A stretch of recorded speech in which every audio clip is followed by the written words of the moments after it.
Okay, so we're up to Likkutei Sichot, volume 2.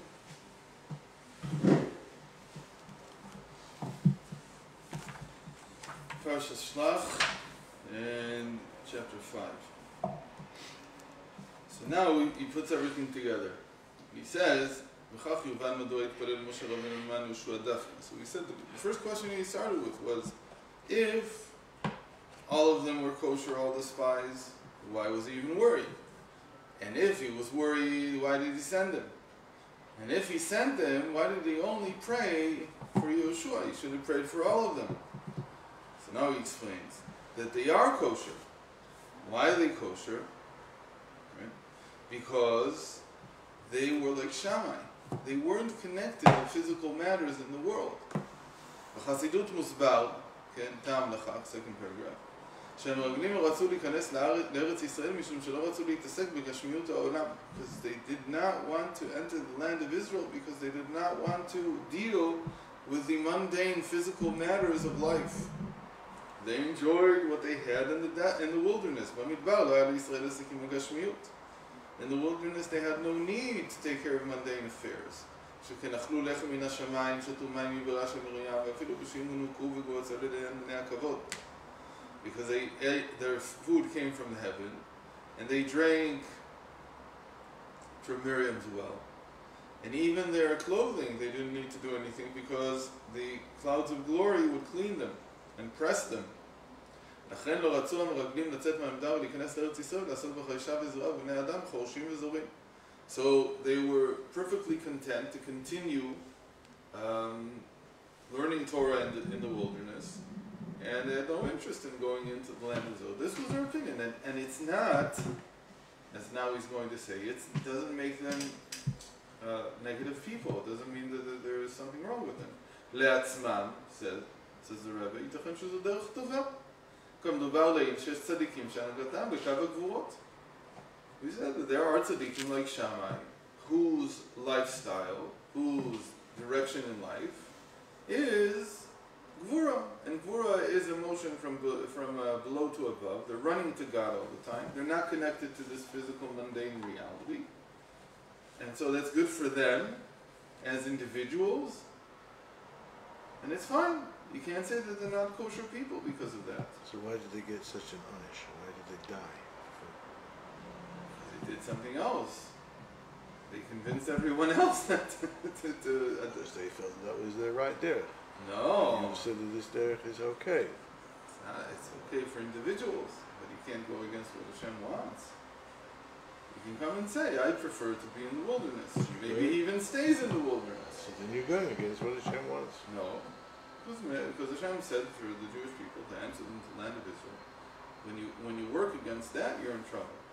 But here they're not. If Shammai would say, there is no possibility to convert, then he wouldn't be Shammai. And we would throw him out of the basin.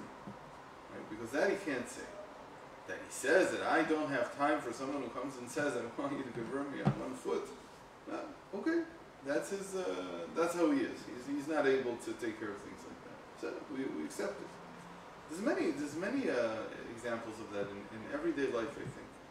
That there are rabbanim, there are rabbis, you shouldn't ask anything about certain topics. It's not for them. They're not interested in it. In fact, if you ask any rabbi about should I go do mivtzaim, or should I go and sit and learn Torah, what will they tell you? They're not a Chabad rabbi. What do you think they'll tell you? They'll tell you, sit and learn Torah. Go do something else. Because it's much more important. Where did you get the idea that mivtzaim are important? That these campaigns to put tefillin on people, that's important. You have no chovah. There's no chovah in the world for that. Why? Because it's not your hand, it's not your head. You don't have to put tefillin on it. You're only obligated in your head and your arm. And now he's going to explain that there are people like that. They could even be the majority of the people in the generation. But for the shepherd of the generation, the leader, כדי לבצע כוונת דירה בתחתונים יש הכרח בביטול עצמי לחלוטין ונחיטה לבעיות הדבר. So because you are obligated to take care of the entire generation, there you have to, in a sense, nullify yourself from your personal opinions even, and from your personal needs, and come down to earth to take care of the problems of the generation. And he wasn't the lawyer, though. He was one of the leaders of the Hold on, tribe. it's next paragraph. לכן לא נתן כלב ידו למרגלים, שכן כלב היה ביטול כלפי משה רבנו מנהיג הדור. So Kalev was on a very high level. He was with complete nullification, self-nullification towards, not self-nullification, it says bitul atzmi. It's even much more than that. But bitul, like we said, is coming down into reality.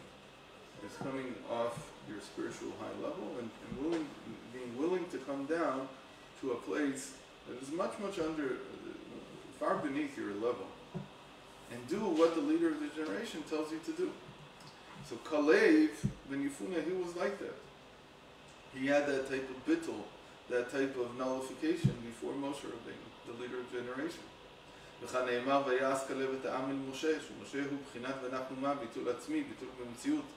לפיכך כלב, רוח אחרת הייתה עמו. And we see from his actions when they came back from the mission. So after the spies had spoken, so Kalev actually silenced them with a ruse. He silenced them, saying, not only this as the son of Amram done for us, he's also done. And they all thought he was going to say negative things, and then he started commending Moshe.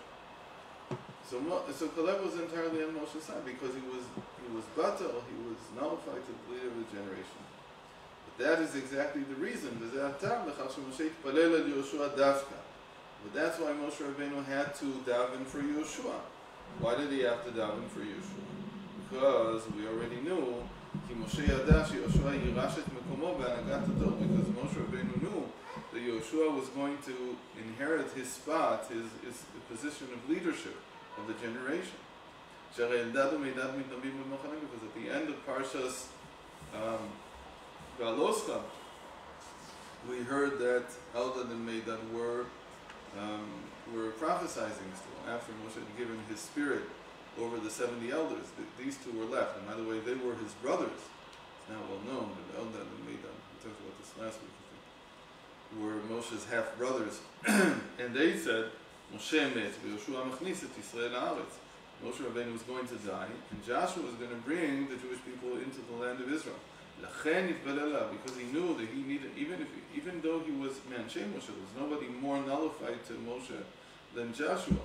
But he needed a special prayer because he was going to be the leader of the generation. It was even much more. So was Kalev. What? Kalev also became the leader of the generation. Not the same stature at all. Still Far from the leader. What? He was still the He was leader. a leader. He wasn't the leader of the generation. He's not. He's Moshe, and then the next generation is Yeshua. Kalev is not that After level. Yeshua. What? After Yeshua. After Yeshua, there were many people who were heads of tribes. He was also head of the tribe. לכן התפלל אליו כישועכם מהצד מרגלים גם בשעה שכשרים היו, כי מנהיג הדור חייב להתמסר לכולם. So that is why Moshe Rabbeinu davened for him, he prayed for him, because he was going to be the leader of the next generation. And even though this was a time that the spies were still kosher. Afterwards, when they came back, like you said, once they came back and they started convincing the Jews that they shouldn't go into the land of Israel, it wasn't a good idea for anyone, but also they said that God can't help us. He can't get the Canaanites out. So that was already an atrocity. Okay, that was already Lashon Hara. And of course they said things that were untrue about the land of Israel. It's completely untrue. Okay, so now that was, without a doubt, the submission part of the Sichot. Why? Because he's telling us if you're the leader of the generation or you're connected to the leader of the generation, you have to give up your high level. You have to come down to take care of the problems of the generation. And that has caused many, many people to, on the one hand, give up their stature. On the other hand, they actually gain something that was even higher. By becoming a Shaliach or something like that, they go far beyond anything they could have done without that. Now we're coming to the next Sorry. The next chapter is the separation of the Sichot. And let's see. It's very quick. There's two more chapters. One is separation, and one is sweetening. So this separation is like this. נאמר במדרש שמשה רבנו אמר לקדוש ברוך הוא מה תועלת בנתינת התורה והמצוות והרי הם נמצאים בעולם הזה הגשמי והחומרי ועלולים הם לשכוח את כל העניין. So it's amazing that there's no citations, no footnote. Where in the Midrash is this said? But I guess it said somewhere. It says, Moshe Rabbeinu said to God, what good is it that you gave me the Torah? And you brought it down into the physical world. Why? Because it's in the physical world. The physical world is such that a person tends to forget the main point of life. And this happens all the time. I mean, how many... It's not just that you forget what's the main point of life, that you mistakenly understand that only those things, we'll see, that you understand should be passed on. So for instance, a person comes to his children and he wants to teach them something. So what's he going to teach? Teach the things that he understands, how they work and what you do. And the child comes and says to him, Abba, why do we do this? He doesn't like saying, I have no idea. He makes up a reason. The problem is that when he makes up a reason, it might be a made-up reason that's no good. That really doesn't capture anything. But it's because the son always asks him, why do you do this? Really means why. Why do you do this? Mm-hmm. So Hashem said to him, to prevent this from happening, from people forgetting, and more importantly, from people understanding that somehow they understand everything, I'm going to give you a mitzvah. ישיבה הקדוש ברוך הוא ייתן להם מצוות ציצית, שעל ידה יזכרו את כל המצוות. שציצית בגימטריה 600 מ8 החוטים ו5 הקשרים הרי עם תרי"ג. מזכיר לפחות דבר זה את כל המצוות, כמו שאמר, הוא ייתן לאותו וזכרתם את כל מצוות השם. So he says, by giving you the tzitzis itself, which by the way is not equal to 600. Because tzitzis is never written in the Torah, tzadik yud taf, which would be 600. It's only written either as tzitzit, tzadik yud taf, which is 590. We talked about this once, remember? Or second time it also says tzitzis, tzadik yud taf, which is 590. And then there's one time in the parsha that says letzitzit, which is 620, because it's lamed tzadik yud taf. So none of the times does it say 600, but if you combine them all together, you get 1800, which divided by 3 means that their average value is 600. So that's the 600. Then you have 8 threads, which really are 4 double threads, but there are 8 when you look at them, and the 5 double knots. So altogether you have 613. So said Hashem, when they look at this mitzvah, when they look at their tzitzis, then they'll remember the entire, all the mitzvah. So it sounds like it got a good, it's a good thing maybe for remembering that there's mitzvahs. But how does that solve the problem that Moshe Rabbeinu was bringing up? The problem Moshe Rabbeinu was saying that in this physical world, so you might think that the problem is because I'm too busy, so I won't remember the mitzvahs. I'll look at the tzitzis, I'll remember that there's mitzvahs. But we'll see in a moment that the Rebbe says it's not the real problem. The real problem is like what we just said, that because you're in a physical world, and in the physical world you have children, and children ask you questions that question you in such a way that you have to answer something that makes some kind of sense, then you will be answering answers that might not convince them. And so they won't see a purpose in continuing on to keep the mitzvah. Because you're passing it from child to child. If you were angels received it once. They never forget. And they're always content with what they receive. But a human being is not like that. He has to constantly be reminded of the entire issue. So what is the issue? So says the Rebbe, to understand this, we have to add another observation. That even though it doesn't say this in the Parsha, right? In the Parsha of Tzitzis, it doesn't mention this, but you can't just take the tzitzis and tie them and hold them in your hand. Theoretically, from the parsha, that's what you could do. You could put it as earrings. 4 earrings here. It doesn't say in the parsha anything about a garment. But he says that from the sages we know that the tzitzis are put on the corners of a 4-corner garment. It's connected to another pasuk. Dilim ta'aseh lecha al bakanfot levushecha. Pasuk from Leviticus. It says you should put strings on the 4 corners of your garment. It doesn't say what kind of strings. It doesn't call them tzitzis. Sages say this is the same thing as the tzitzis that we're talking about at the end of Parsha Shelach.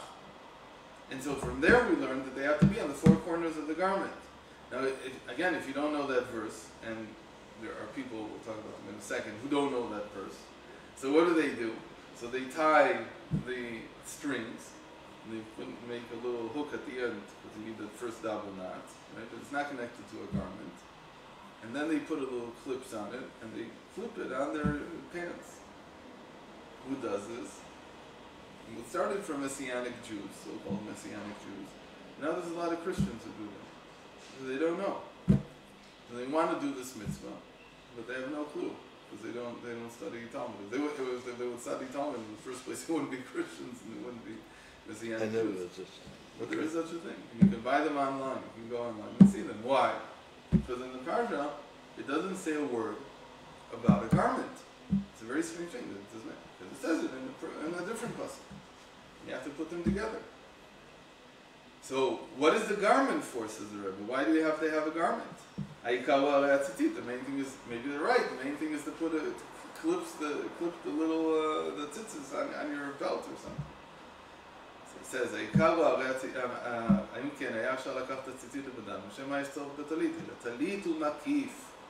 the garment that we wear, the tzitzis on, is an integral part of it because it represents the surrounding light. It's something that encompasses you, envelops you. Why?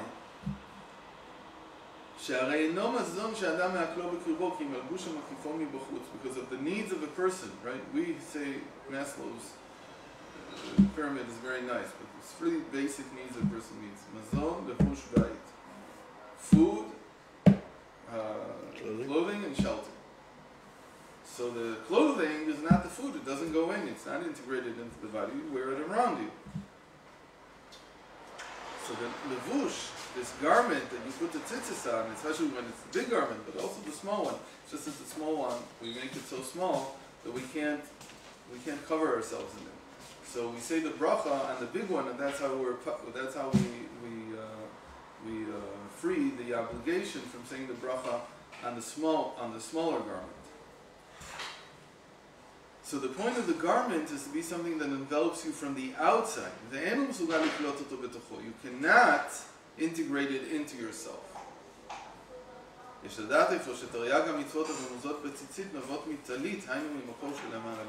What does the garment symbolize? The tzitzis itself is the 613 mitzvot. The garment, since you can't integrate it, is encompassing light and surrounding light. Sovev. And sovev means that it's something that's beyond my understanding. So it says that crucial element in all the mitzvot is not just to remember that there's 613 mitzvot and to know what they are. Not just to be able to say 613, you also should know. You should know what the 613 are. So the crucial element though is to understand that I can't understand fully the reasons behind the 613 mitzvot. So when I pass it on to my children, the number one thing that I have to say is this is what God commanded. If you don't say that, if you turn Yiddishkeit, if you turn Torah into something that's like a developed culture, it's a cultural thing. So you'll see from generation to, if you make that argument and you tell your children, oh, it's just something that we developed over the years, and it's ancient, but it was developed over time, then you'll see that your children are not committed to it. Why would they be committed to something that somebody did 3,000 years ago? Maybe it made sense then. It doesn't make sense now. The moment that you go beyond that, it makes sense. And you make another argument, which is this is what God gave us, and God's understanding is beyond our understanding. So So that argument can hold in every generation. And that can create continuity in the passing of Torah from generation to generation. So if you take the tzitzis just by itself, just the strings by themselves, without the garment, it's not a mitzvah because you're missing the garment. The garment is a necessary part of the mitzvah. You can't put it on your belt. And it really doesn't remind you of anything. בטלית, כלומר שיודע ומכיר שכל התורה והמצוות מקורם בדבר שלמעלה מן השכל ואינו ניתן להשגה, אז מהווה הדבר מצווה. It's only when you take the tzitzis together with the talis, with the garment that envelops you and symbolizes that the Torah and mitzvahs are from above the human mind, that it cannot be fully integrated into our understanding, then are you taking the Torah and the mitzvahs in such a way that it's a mitzvah and it has continuity. That's what creates continuity. Why is this called separation? Because separation is always the godly aspect of whatever I'm involved with.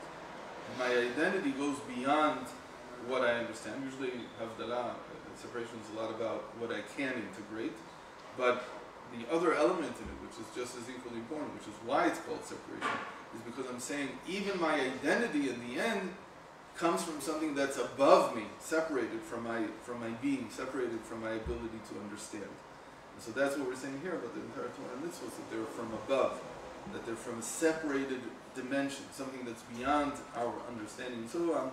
And that allows, that's in our parsha, in parsha Shelach, that's what allows for continuity of passing the Torah and mitzvahs on from generation to generation.